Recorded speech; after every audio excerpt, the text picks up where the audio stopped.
नमस्कार दोस्तों, स्वागत है आपका हिंदी फैक्ट शो में। तो दोस्तों, मुझे कई दिनों से बहुत सारे मैसेज आ रहे थे इंस्टाग्राम पर। लोग पूछ रहे थे मुझसे कि भारत के कौन से वो हथियार है जो चीन के खिलाफ अगर युद्ध होता है, बाई चांस आप मान लीजिए अगर युद्ध हो रहा है, तो उसमें सबसे बेहतर साबित कौन होगा, कौन सा सबसे कारगर साबित होगा चीन के खिलाफ, और वाकई में कौन सा ऐसा हथियार है जिससे चीन को वाकई में डर लगना चाहिए। तो उसी में दो सबसे ज़्यादा नाम सजेशन में आए थे।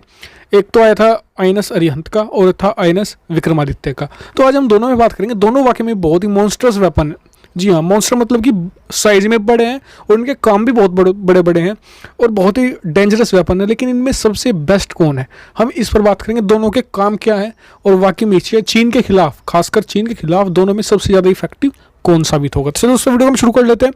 तो दोस्तों, सबसे पहले बात कर लेते हैं हम आईएनएस विक्रमादित्य की।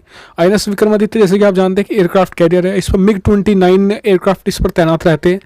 एयरक्राफ्ट कैरियर का काम क्या होता है? एयरक्राफ्ट कैरियर का काम ज़्यादातर ऐसा होता है जैसे कि या तो किसी कंट्री को डराना हो या फिर एक इसके स्ट्रेटजिक डिप्लॉयमेंट करना हो। मतलब कि ज़्यादातर इसका काम डराने में ही आता है। जैसे कि अमेरिका भी इसका इस्तेमाल दुश्मन देश को डराने के लिए करता है। जैसे किसी के अगर खिलाफ युद्ध करना हो तो उसके आसपास इसे तैनात कर देता है, जिससे कि वो कंट्री डर जाता है और वो अल्टीमेट तौर पर बातचीत के टेबल पर आ जाता है। इसके अलावा कि इसका मुख्य काम यह है कि कहीं अगर हमारा दुश्मन दूर है या फिर जो टारगेट है वो दूर है और हमारा उसके दुश्मन देश के आसपास कोई बेस नहीं है, उस जगह हम अपना ये एयरक्राफ्ट भेजकर वहाँ से मतलब कि एयरक्राफ्ट उड़ाकर इसके ऊपर से उसके आसपास से हम भारी बमबारी करवा सकते हैं। तो ये इसका एक फ़ायदा होता है। लेकिन इसके नुकसान भी होते हैं। नुकसान क्या होता है? एक तो इसे छुपा पाना बहुत मुश्किल होता है क्योंकि साइज़ में बड़ा है, इसलिए रडार पर, सोनार पर आसानी से पकड़ में आ जाता है। हालांकि इसे टारगेट बनाना इतना आसान भी नहीं, क्योंकि ये अकेले जितने भी एयरक्राफ्ट कैरियर होते हैं दुनिया भर में जितने भी हैं, सभी एयरक्राफ्ट कैरियर एक पूरे बैटल ग्रुप के साथ चलते हैं। मतलब कि उसमें डिस्ट्रॉयर भी होते हैं, कॉर्वेट भी होते हैं, छोटे शिप्स भी होते हैं, कुछ बड़े भी होते हैं, एक या दो सबमरीन्स भी होते हैं छोटे, मतलब कि कन्वेंशनल डीजल वाली। तो ये इसके एक तरीके से नुकसान भी हैं कि इसे मतलब कि आसानी से टारगेट किया जा सकता है, आसानी से इंटरसेप्ट किया जा सकता है। अब बात कर लेते हैं आईएनएस अरिहंत के बारे में। एकदम मॉन्स्टर्स वेपन है ये आईएनएस अरिहंत। यकीन मानिए बहुत ज़बरदस्त है।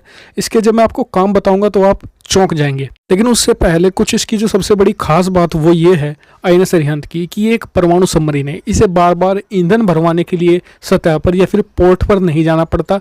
ये इसका एक सबसे बड़ा एडवांटेज है, जिससे कि इसे इंटरसेप्ट कर पाना या इसकी जासूसी कर पाना इतनी आसान चीज़ नहीं है। दूसरी बात, ये बहुत ही साइलेंट है।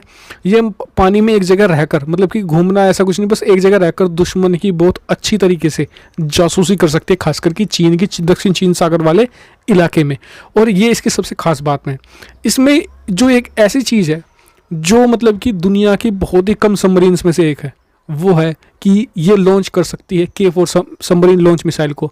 जी हाँ, K4 मतलब कि भारत ने अभी इसका टेस्ट किया था, जिससे की वजह से भारत दुनिया के उस एलिट ग्रुप में शामिल हो गया था जो सबमरीन से भी बैलिस्टिक मिसाइल लॉन्च कर सकते हैं, वो भी 3500 किलोमीटर की रेंज वाली। सोचिए कि ये इन्फीरियर सबमरीन आप इसे कह सकते हैं। दुनिया में कहीं भी टारगेट आसानी से कर सकते हैं, क्योंकि एक तो साइलेंट है, कहीं भी पहुँच जाएगी, किसी को पता नहीं चलेगा।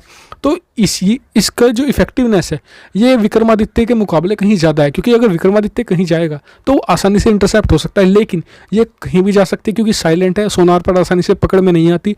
और इसकी जो मिसाइलें हैं वो दमदार मिसाइल है, जैसे कि K4। इसके अलावा दूसरी मिसाइलें भी ये लॉन्च कर सकते हैं, लेकिन सबसे ज़बरदस्त है K4 सबमरीन लॉन्च मिसाइल। इसके अलावा K5 पर भी काम चल रहा है। जैसे ही वो भी उसकी टेस्टिंग वगैरह पूरी होगी, वो भी इसमें फिट कर दी जाएगी, तो ये और ज़्यादा खतरनाक बन जाएगी। और दूसरी बात, इसे भारत ने खुद बनाया, जबकि आईएनएस विक्रमादित्य को भारत ने रशिया से लिया था।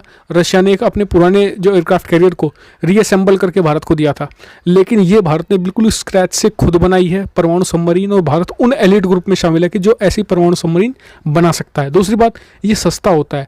एयरक्राफ्ट कैरियर के मुकाबले सबमरीन बनाना काफ़ी सस्ता पड़ता है।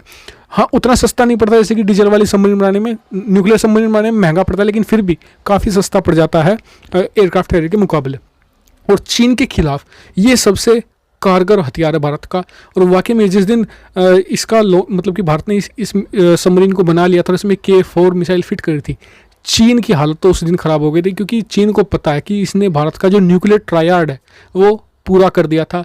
और क्योंकि देखिए, जब आपके पास न्यूक्लियर सबमरीन हो और उसमें एक परमाणु केपेबल एक मिसाइल भी लगी हो, तो दुश्मन देश को ये डर रहता है। चलिए, अगर हमने अपने दुश्मन मतलब चीन ने अगर भारत को हरा भी दिया, या फिर मान लीजिए 1% मान लीजिए ख़त्म कर दिया पूरा भी, फिर भी चीन को ये डर रहेगा कि कहीं आईएनएस अरिहंत है और वो तबाह कर सकती है पूरे चीन को, क्योंकि उसमें परमाणु कैपेबल मिसाइलें लगी हुई हैं, इसलिए वो हमला करने से पहले 100 बार सोचेगा। हालांकि आपका क्या इस पर मानना है, कमेंट करके जरूर बताइए। क्या कोई और वेपन है जो INS अरिहंत से भी बेहतर है भारत के पास, जो चीन के खिलाफ इफेक्टिव होगा? आप कमेंट करके जरूर बताएगा। साथ ही INS अरिहंत और विक्रमादित्य में से आपसे बेहतर कौन सा लगा वो भी बताएगा जरूर।